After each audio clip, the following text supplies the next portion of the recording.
Hi, I'm Kelly Dudzik, and it's time for News to Celebrate. This week, we're looking back at the legacy of a Buffalo businessman who helped bring us the Buffalo Braves and Darien Lake. Plus, fans got their first look inside the Bills' new stadium during the blue and red practice, and the Erie County Fair is back for another summer of fun. Those stories and more on News to Celebrate.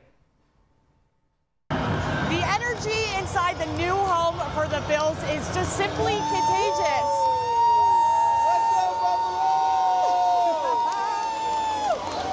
It's the annual return of the blue and red scrimmage for the first time ever in Highmark Stadium. Fans we talked to today say this new stadium just brings a different level of excitement to the Bills this season. Go Bills! Fans have been waiting for this moment for years. I love everything that they're doing outside the gates. It's just amazing. Thousands finally walking through the gates of the new Highmark Stadium. It's like walking into Disney World and seeing the castle. A new experience and a chance to see their favorite team in action at the Bills' home base. I'm speechless. I don't know what to say. Really don't. There are many amenities to the more than $2 billion stadium, including the local food vendors, a tailgate section outside the stadium, the world's largest snowmelt system, and sensory rooms for fans of all abilities. Crazy. The stadium is totally crazy. Concessions, everything. It's just huge. It's really opened up and a lot of people walking around, and it's really nice. I'm happy to see it this way. A new era, and one fan hopes will help propel the team's success on the field. The old stadium was nice, it was nostalgic, but the Bills need a Super Bowl, and this is the first start to it, in my opinion. This is the new start to the Bills era of the Super Bowl era. This is so exciting. I've been to all 3 stadiums now. Yeah. I've been to 2 of them, including this one now. So yeah, it's exciting. For grandfather Greg Wisniewski, sharing this moment with his grandson Lucas is what matters the most. With him, every day is a great day. Yes. But today's an elevated one? Yes, this is the best, right? Oh yeah, this is amazing. He's going to have a good time today. The return of the blue and red scrimmage was open to season ticket holders. The Bills will host a separate open practice on August 18th. On your side in Orchard Park, Maura Vaughn, Channel 2 News. The new Highmark Stadium's officially been broken in. Nearly 52,000 fans, the first to see the Bills on the field here inside their new home. This was meant to be a dress rehearsal for players, coaches, and the stadium staff themselves, really starting to get a feel for their new digs. Here's player reaction afterwards. Oh, it's amazing. First time opening the stadium for everybody. Even the people in the 400s was going crazy. So I'm loving it here, and this stadium's going to be rocking. It's awesome, man. We got here a little early just to walk around and see the facility. It was my first time today seeing everything, so it was crazy. It's a beautiful stadium, beautiful facilities. I know all the guys really appreciate having this here, and then seeing the fans out here for a practice is crazy. It felt like a game day, so it was a lot of fun. John Scott, Channel 2 Sports. Sunday afternoon at the Northtown Center looked like any other pickup hockey game until you noticed the jerseys. Police blue against firefighter white. But it wasn't just any game. It was a promise kept for a 16-year-old who loved this sport more than anything. One of our players and one of our officers, his son passed away last year, so we're playing the game in honor of him. His son was in ICU for 5 days before ultimately passing after suffering a tragic accident. Danny, he was always just that fun-loving kid, always had a huge smile on his face. That's one of the biggest things that we remember him by. And he was just always just like one of the guys. Like he was, through hockey, there's a lot of great memories that we had with him, so it was a lot of fun. Amherst police officer Mark Bechtel's son, Danny, died last August after a dirt bike accident, just weeks before what would have been his junior year in high school. Danny playing for multiple hockey teams across the region. For him and his dad, the sport wasn't just a hobby, it was everything. Danny and his father are huge hockey fans. Danny played for his high school team. He played for several travel teams. That was like their connection. That was what they loved to do was hockey. Every dollar raised from raffles, door prizes, and the 50-50 goes to the Pediatric Intensive Care Unit at Golisano Children's Hospital. It's the same unit that cared for Danny in his final days, and through organ donation, allowed his legacy to reach even further. To come together again at this time, to remember his life and to support his family, I think it's just a really wonderful opportunity for people to show their support.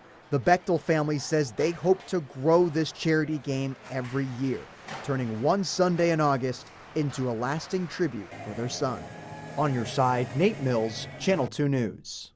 Paul Snyder, he was a businessman through and through. His ownership resume included Freezer Queen, a frozen food packaging company, which he co-founded in the 1950s. Darien Lake, he bought the property and turned it into campgrounds and an amusement park. He sold it in the 80s. In downtown Buffalo, without Snyder, there would be no Hyatt. No question that it is. I mean, Hyatt had been worried about the strength of local developers. They asked me to go out and find somebody, and I didn't know Paul, but somebody had recommended him. I can't remember who now, but I met him at the old Howard Johnson's on North in Delaware, and over breakfast, he agreed to do it. I spoke with former Sabres partner Larry Quinn. Paul was one of those giants. There's nothing that was too big for him. Nothing that he had to wait on. He was a guy that would grab something quickly and do it. Snyder was an accomplished athlete, likely best known for owning Buffalo's last NBA franchise, the Buffalo Braves, and they had stars. Moses Malone, Bob McAdoo, obviously, Randy Smith, a local hero. He didn't go about it in a shy way. He went for it. I think it just ultimately Buffalo wasn't big enough to support two professional sports teams in the winter in one arena. He sold the team in 1978. And when it comes to Snyder's legacy, as somebody that did things and had great courage and great vision, and I think if you think of those three qualities, we need a lot more of that. Paul Snyder died at the age of 94. On your side, Claudine Ewing, Channel 2 News.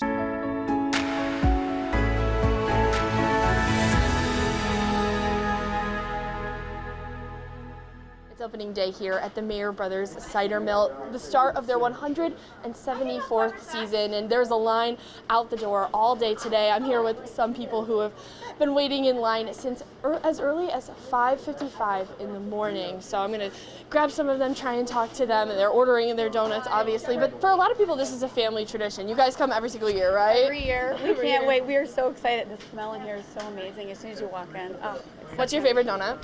Oh, apple cider with the cream cheese frosting. And what's your favorite donut? The same. Okay, perfect. That's amazing. Can't get all right. it.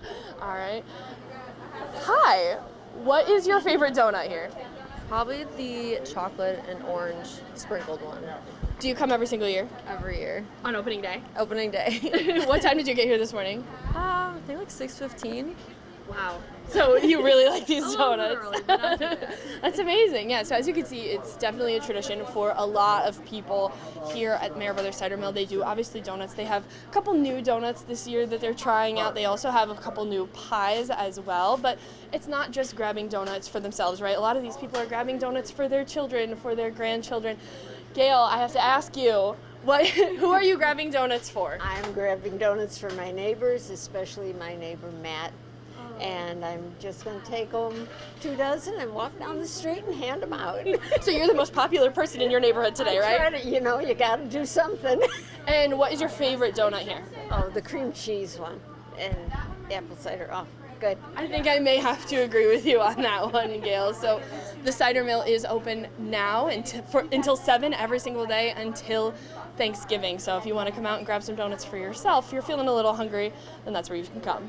On your side at Mayer Brothers Cider Mill, Natalie Foss, Channel 2 News. Most baseball fans dream of throwing out one first pitch. But back in 2001, Casey White turned that dream into a nationwide mission.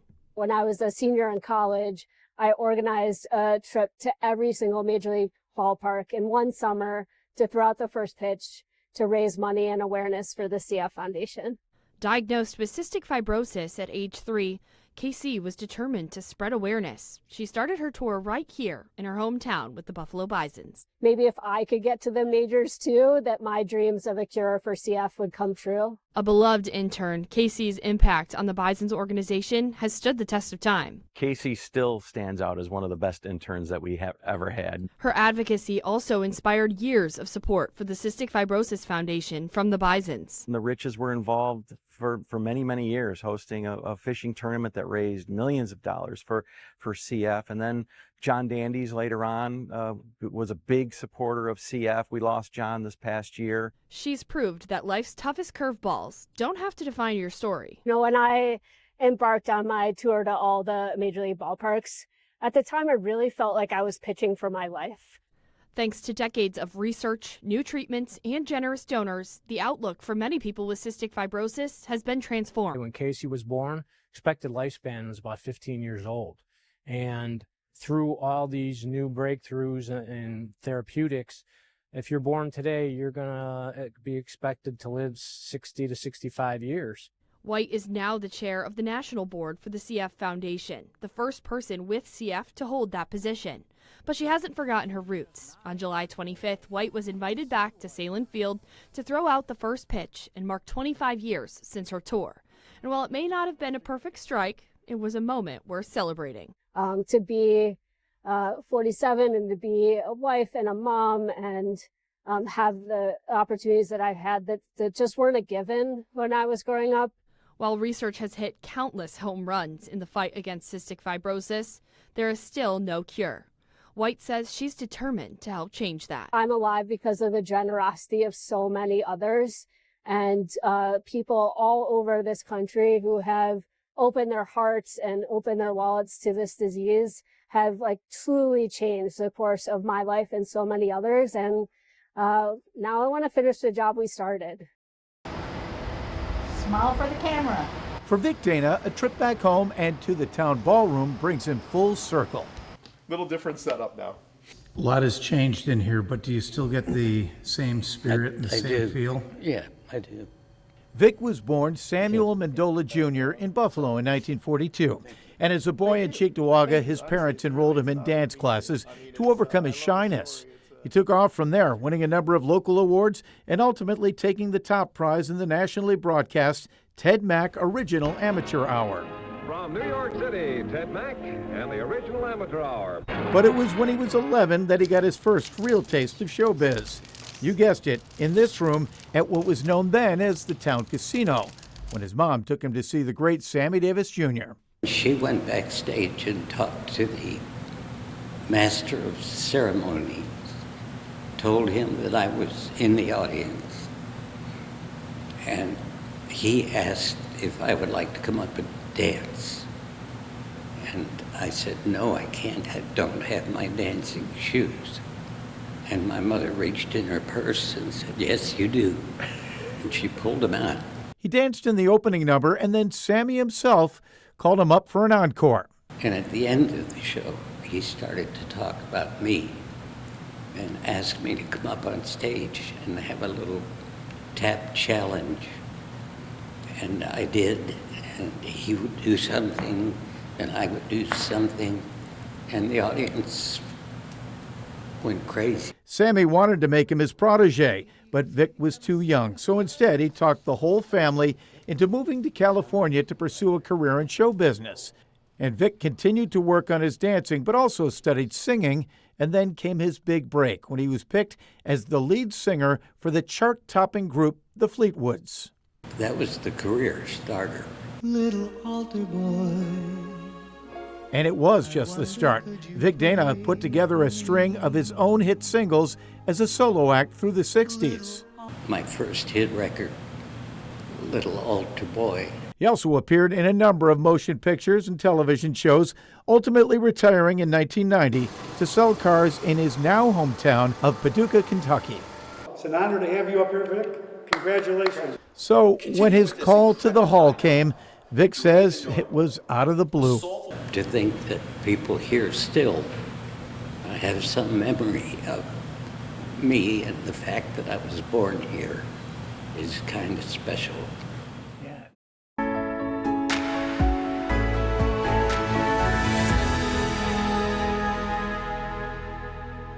Now we want to head out to the fairgrounds where we find 2 on your side's Courtney Courtright with more on all the excitement once again happening this year. Courtney? Yeah, hi Scott. It is opening day of the Erie County Fair. There is so much to experience here, and you can just feel the excitement in the air. I mean, I can hear kids screaming on rides, and you can definitely smell delicious food. We are surrounded by it. See it for yourself. Lots of people already here. These crowds walking from left to right, in front and in back of us. We have lots of fun activities for you over at 2 on Your Side Way, because today, opening day, is also Channel 2 Day. So there's a lot to experience over at 2 on Your Sideway as well. Outside of 2 on Your Sideway, we were just talking about it. Plenty to explore: food, rides, games, live performances, and just all of your fair favorites. And if you haven't made it down to the fair yet, not to worry. First day, we still have a lot of time to go, but I do want to get this in. I do want to mention that today is a chance to feed our neighbors in need. It is supporting Feed More Western New York. If you bring 4 or more non-perishable food items, you can get into the fair for free, and that is today. So your donations, once again, supporting Feed More Western New York and helping our neighbors in need. On your side at the Hamburg County Fairgrounds, Courtney Courtwright, Channel 2 News. Hello, Kelly, and yeah, we're actually at the U.S. Army recruiting site right now. Remember last year we actually did the Marine Recruiting Challenge. I figured this year we'd give the U.S. Army Recruiting Challenge a chance this year. What you have to do is you got to do 30 push-ups, you got to do 30 sit-ups, and you got to do a 1.5 minute plank. If you can do that, you actually get some really awesome U.S. Army swag. You got t-shirts. Be all you can be. I got some of my buddies, they already got started here with the 30 push-ups, so I figured while doing the forecast, I would get involved with the challenge as well. So again, taking a look at your forecast for today. Tonight, right now, we are tracking some rain, especially in areas of Orleans and Genesee County.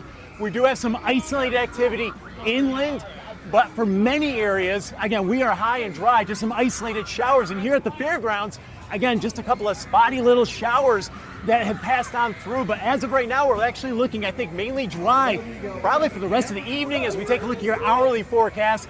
Yeah, we do have some of the rain icons there, but again, the bulk of the time will be rain-free, while temperatures again in the 70s, so really not all that bad. You don't have to worry about the blazing heat or just a little bit on the muggy side.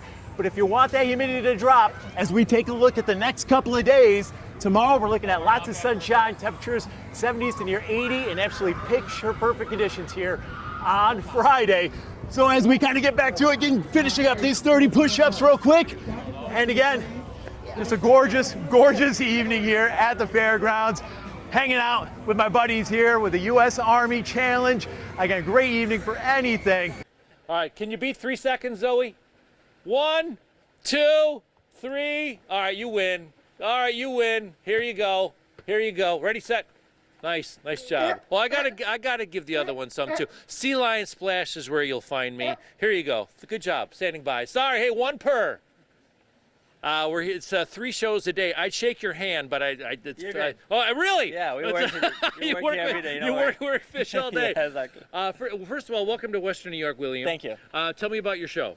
Well, we do an educational show, and we talk about pollution, recycle, differences between seals and sea lions, and the sea lions show a lot of tricks. It's a very funny show. Let's start with the one on the right. Who's this on the right? That one is Zoe. She's 22 years old. No, on the left is Zoe? And on the left is Maya. They switch sides right now. Oh, they switch sides in between. Yeah, I can tell the difference. So this is Zoe and that's Maya over there. Yeah. Okay, that's wonderful. These are both females. Both females, California sea lions, and both rescue sea lions. That's wonderful. It's a good story that they're rescued. Yes. Not, captured or anything like that. No. Those are both rescue sea lions. What do they do during the show?